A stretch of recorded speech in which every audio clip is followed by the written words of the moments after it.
Hiya guys, it's bonfire night, and although there aren't any big bonfires to attend, there's no need not to set the kitchen alight with classic bonfire fare at least. I'm putting jump points in so that you can easily get back to an item that you're making.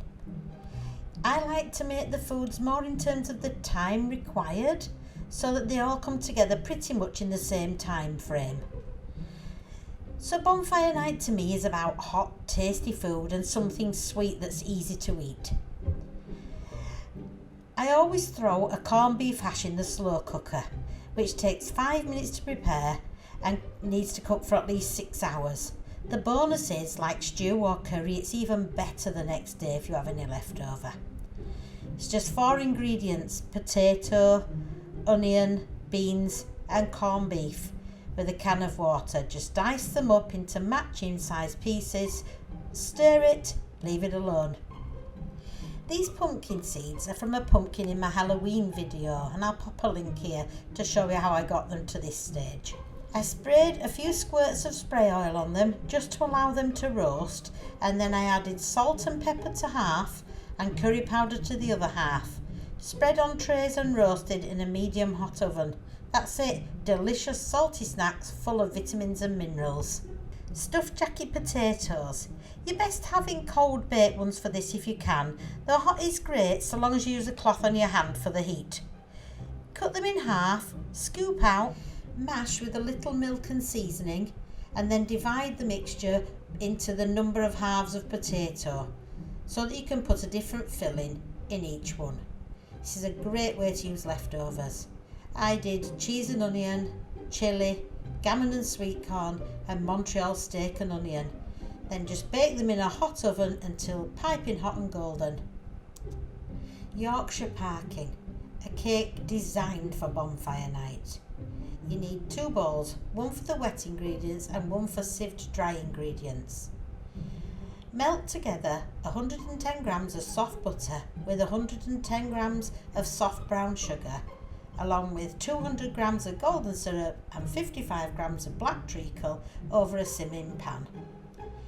In the other bowl, add 225 grams of medium oatmeal, 110 grams of self-raising flour, 2 teaspoons of ground ginger and 1 teaspoon of mixed spice.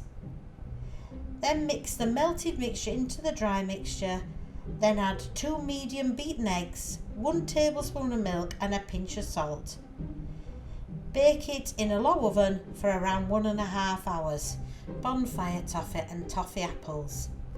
For these you're going to need a big sturdy pan, and you want to put 225 grams of dark muscovado sugar along with 65 millilitres of water, 65 grams of golden syrup, 50 grams of black treacle, 15 grams of butter and a half a tablespoon of vinegar. Give this a good stir and mix in the pan, and then boil it on a hot stove until you reach the hard crack stage as shown by testing in some cold water. When you've achieved this stage, just carefully dip your prepared apples into the hot toffee, do be careful, and stand on parchment so that they don't stick. Pour the remaining toffee into a silicone mould if you have one, or a greased and lined tray if you don't. When set, the apples can be gift wrapped and the toffee broken and bagged up, and you'll notice my recycling of my lunch meal deal spoons. Lastly, I decided to make some pumpkin, celery and potato soup. I'd saved a lot of the pumpkin fresh from my pumpkin on Halloween, and I used my soup maker, but you could use a pan and then just hand blend it at the end. I rough chopped the ingredients, threw them in the soup maker with a bit of nutmeg, chilli, salt and pepper seasoning, and I pressed soup and smooth, which is what you're looking to achieve. I served this by adding a little single cream and either just some herbs or some grated cheese and herbs, and the cheese melts lovely into the soup.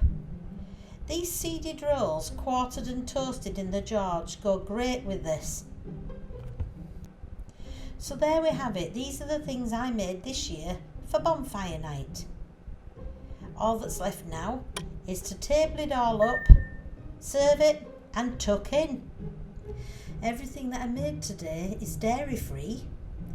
Many of them are vegetarian and many of them I think are accidentally vegan or easy to make vegan with vegan substitute products. Well guys, all that remains is to thank you for watching, hope you subscribe, and to wish you and your family a very safe and happy bonfire night.